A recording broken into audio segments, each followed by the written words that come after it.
disengage right now in the meta, which is Gragas. And where's Gragas? It's over towards RIX. And I feel like RIX can go over to the, a 1-3-1 type of setup with this.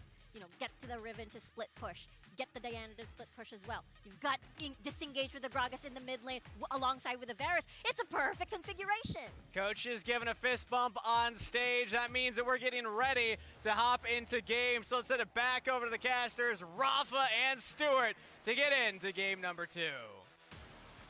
Thanks, Kangas. And I was noting with Stuart here a very important observation here. We know that T1, coming from Korea, is definitely one of the more aggressive Korean teams because as a whole, that region likes to play towards the late game. But after seeing game 1, T1 has gone all in on a very high scaling composition. And to me, Stuart, that's them saying, Rix, we don't believe in you being able to close out in the mid game. Yeah, they can just say, okay, we can just outplay you in the mid and the late game, and that's what they did in the previous game with a little bit of a mistake by Seven in the previous game.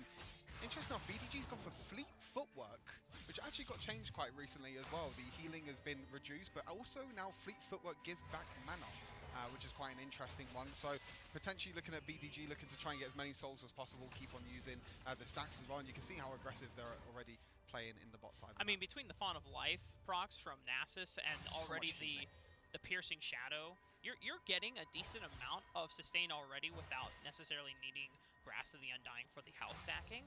I think now this just allows you to stay in lane forever against someone like a Varus who wants to just constantly shoot out arrows to make sure that you are pushing the wave back. Yeah, for sure. I mean, the thing is as well for Doom is that Doom has his third ability, which is the healing reduction. So when he uses the third ability, the Halo Arrows, then he's able to get the healing reduction as well down. So if people haven't seen this before, Senna Nasus, even though BDG and Senna is going to be the carry, Senna is not going to be taking any souls at all. I mean, sorry, isn't going to be taking any minions at all, and it is going to be Penguin that's going to be taking the minions away, and Senna's going to be stacking the souls. But again, look, Seven's in this Baron lane again. They're really trying to shut Jong down.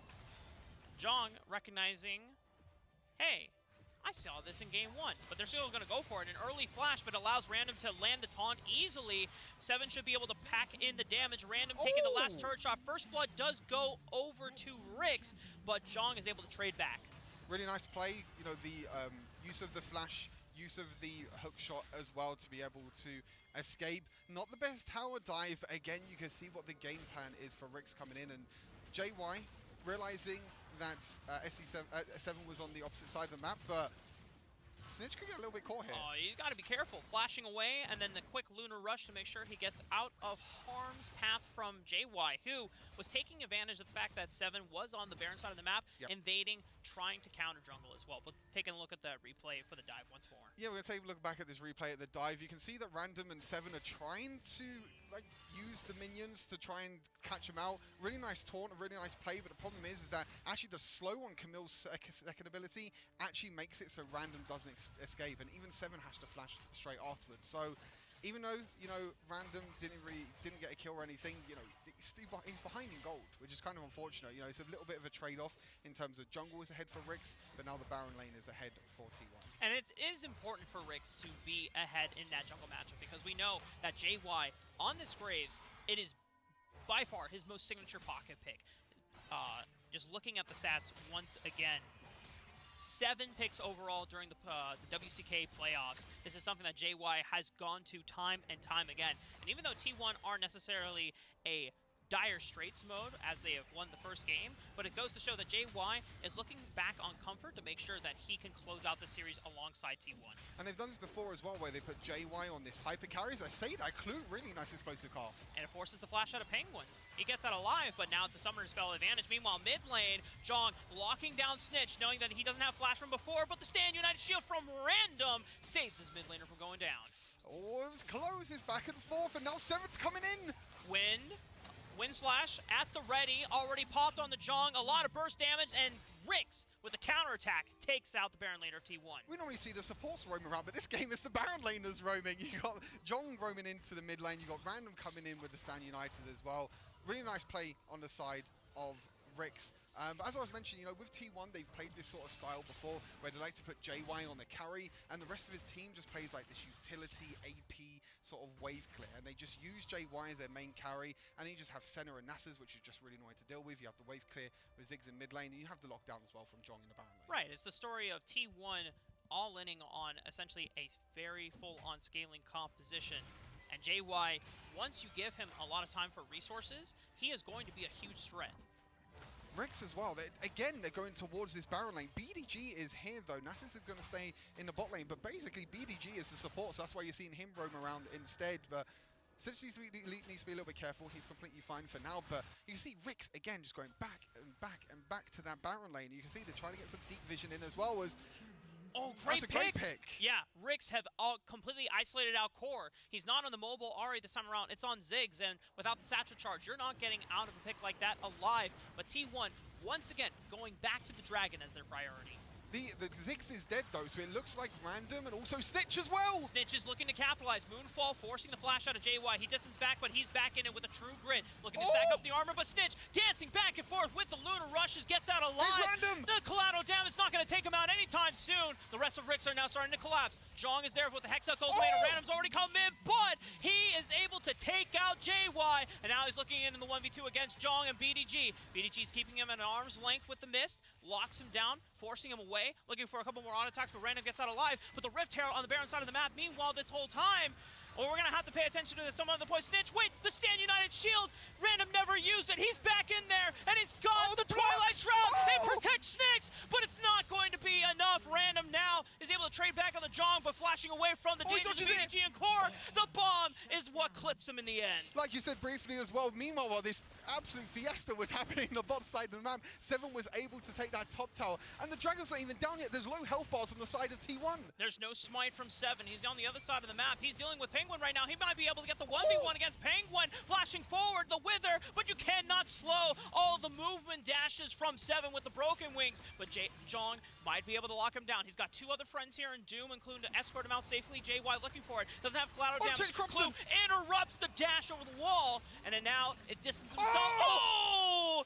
Doom looking like Legolas out there with the piercing arrow from downtown. Times it perfectly. The chain of corruption to stop the dash from JY, and then the snipe as well from the piercing arrow. JY goes down, and so this is a little bit more of a scrappier game, Rafa. You know, first game. Yeah, this is what I like. This is Wild Rift.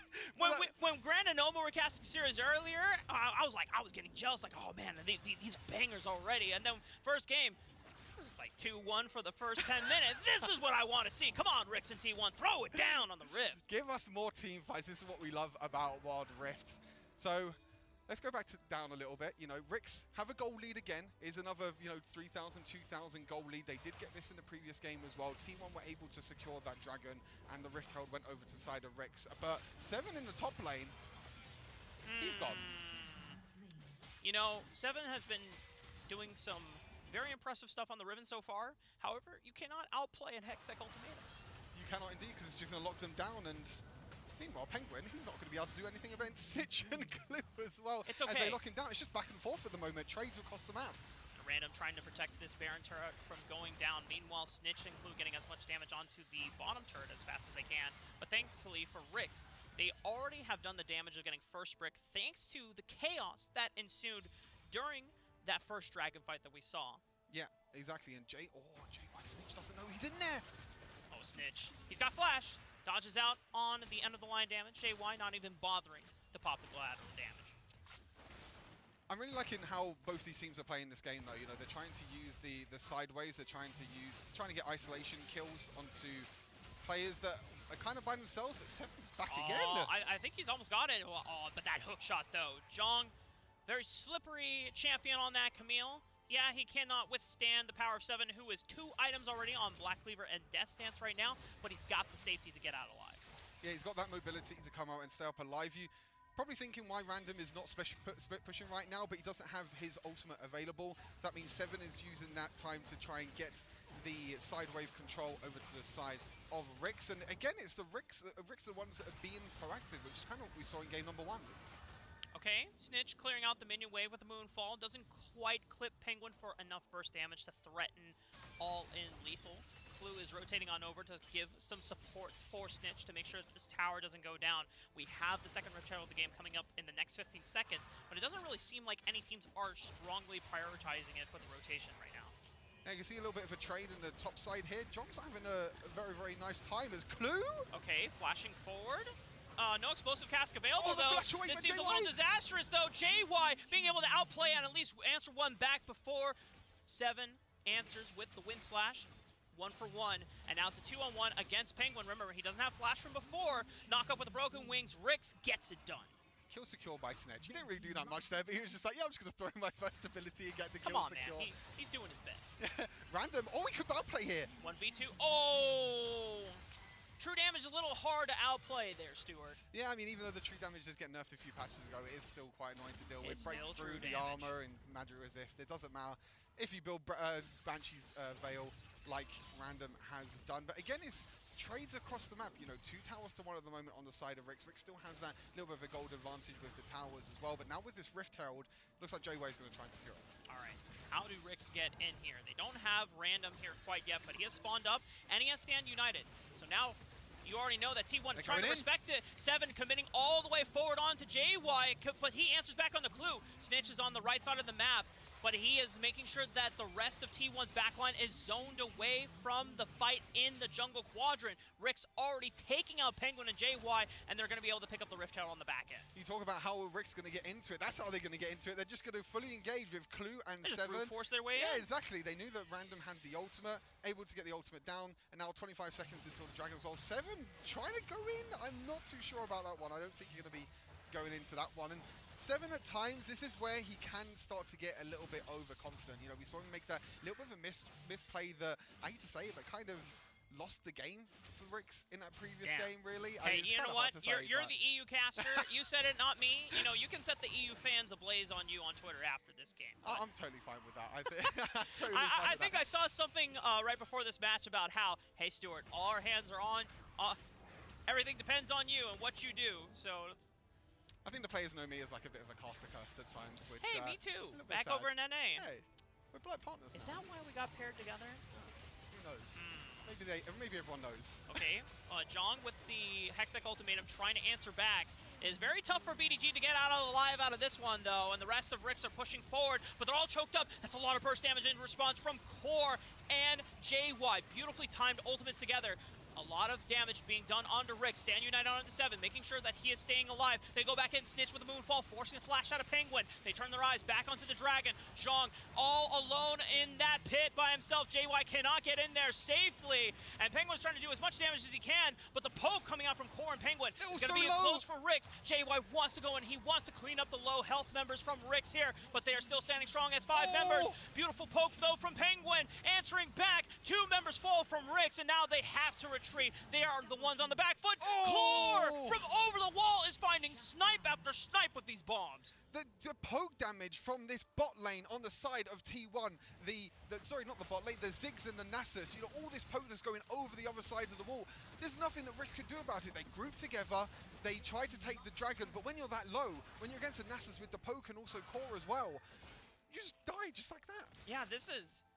I'm used to the Fimbulwinter Nasus, but I don't remember Ludens being built on Nasus before. If I'm not mistaken, it was used like a Rylai's just for the utility, but the fact that it's Ludens means that every time he is throwing down the Spirit Fire, it's getting that additional burst on top of it. Yeah, it gets the spread damage as well that splashes onto the nearest enemies as well. But like you said, you normally see like Liandry's and Rylai's going for more utility, going for more slows. We take a look at the Coca-Cola pop-off play in the bot side of this map.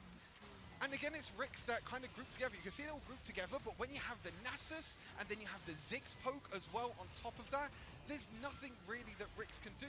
And then this is, again, 7 trying to dash in, then you have to use the Stand United on top of that, but look at all the low health bars. But they still try to play proactive. They still try to go in. Unfortunately, JY Jong does get caught out. But look, Penguin's full health, Core's on the back line, using the bombs, and there's just nothing that RIX can do about it, and they just all fall. Because they've expended most of their engagement tools already for the first part of the fight, and then they're forced away thanks to the poke from Penguin and Core, and they're just constantly whittling down RIX.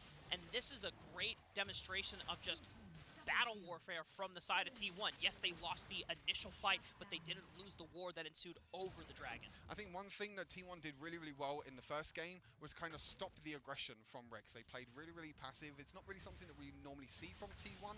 They're normally the more aggressive, but you can see that they're adapting to this new meta. They're adapting to, Sen and Nasus. Maybe we can play a little bit more slowly and play with this poke.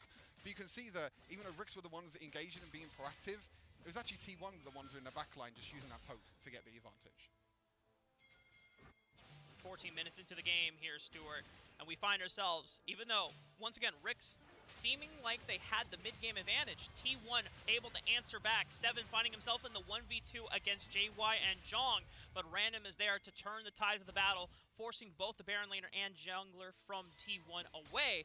RIX coming in for reinforcements, Clue poking around, wants to get the final killing blow onto JY, explosive cast gets the stasis out of JY, but he is isolated from the rest of his teammates, and that is RIX collapsing in. They secure the kill, but what can they get off the map for it? That is the jungler down, the Baron is up and available. Unfortunately, the Elder is not up like the previous game when the jungler got caught out, but yeah, like you said, 30 seconds. What are RIX going to do with it? They're going to go back for now. They're just going to spend the money that they got from that kill, maybe look towards the top side of this map, towards the Baron, but for now, they're just going to play it slow. They're just going to go back to base, they're going to reset, they're going to calm down a little bit, and if we take a look at all the builds as well, nothing really stands out in terms of build. Like I think, like you said, the Luda's Echo going for more burst damage, I think for Nasus has definitely helped him in this game, even though he has died a few times, but I think the extra damage with the poke has definitely helped out.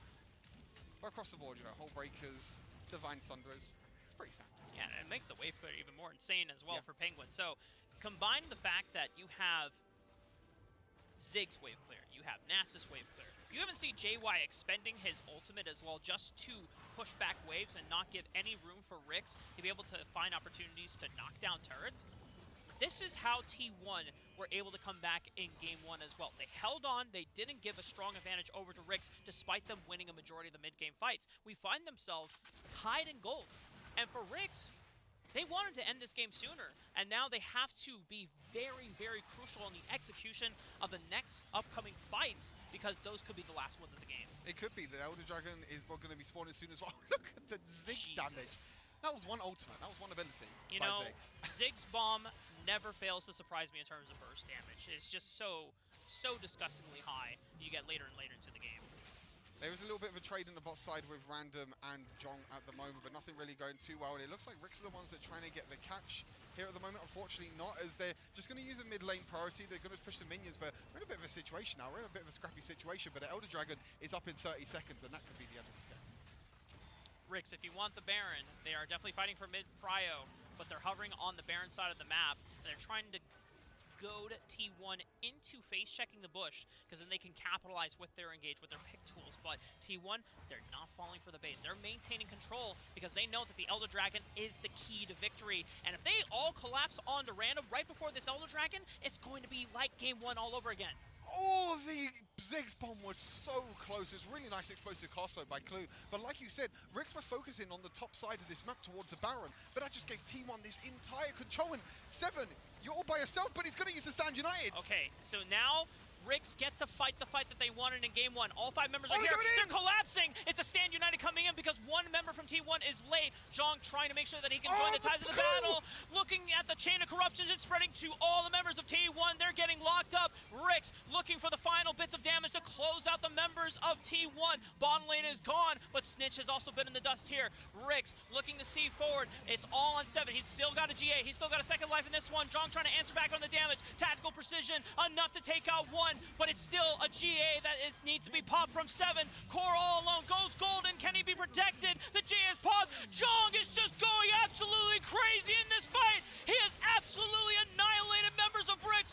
One after one after one! A quadra kill for Zhong! And Zhong was in the backline the entire time. He didn't take any damage at all. He waited until the members were low as well. And that is a prime gaming ace over to the side of T1. They're going to take this Elder Dragon and they're going to take full control of this game. How do they keep doing it, Stuart? I thought that this time around in this replay, you see that RIX, they're the ones, they had the numbers advantage. 5 on 4, but then Zhong comes in for second win of T1, and it is what saves this fight. And again, it's RIX the ones that have been proactive. It's RIX the ones with the aggression. They're going in for tower dives, even on tier 2 towers as well. But like you mentioned, all eyes on Jong. Look at him. He escapes. He's on full life. All the members of RIX are so low. So he comes in. He picks off Clue as well. Doom as well with the collateral damage from Gragas. He jumps onto him as well. And look, everyone's just low. Jong is full life. And RIX are still going in. Look at them. They're trying to kill down Ziggs. And that's what started this fight. They tried to take down Core. Core flashed away. Used the hill as well. And they weren't able to take him down. And that was the pinnacle moment. The micro interactions and the decision making from T1.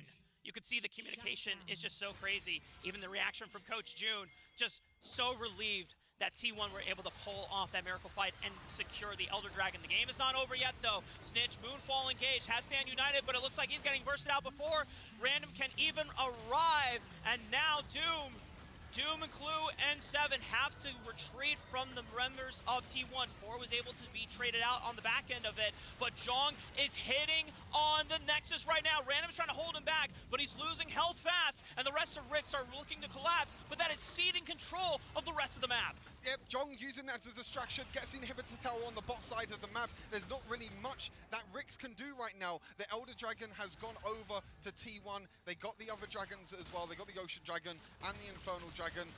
And now it's just T1 in full control. You know, T1 can maybe look towards the Baron here. They got the inhibitor down the bot side of the map as well. And that means that Jong can use that pressure in the bot side with the super minions as well, with Hullbreaker to try and even finish the game. RIX are looking for a way to still maintain stability in this game, but after being neck and neck with T1 for so long, they now find themselves down 7,000 gold here, Stuart, and it is so difficult because that Elder Dragon being secured by T1, there's no other objectives outside of the Baron that you can play for, and if you lose the flip for the Baron, it's done. Yep. It's game over. Yeah, it's at the point in the game now. The Baron is so strong. The Elder Dragon's already strong. So they're going to look to engage, but Jong's on the Snitch. Okay, Jong. Hextech Ultimatum gets cancelled out by a well-timed stasis from Snitch. Moonfall already answered in the back. Seven finding Core onto the back line, but he flashes away the stasis. Meanwhile, Jong is just wrecking house members one after one once again.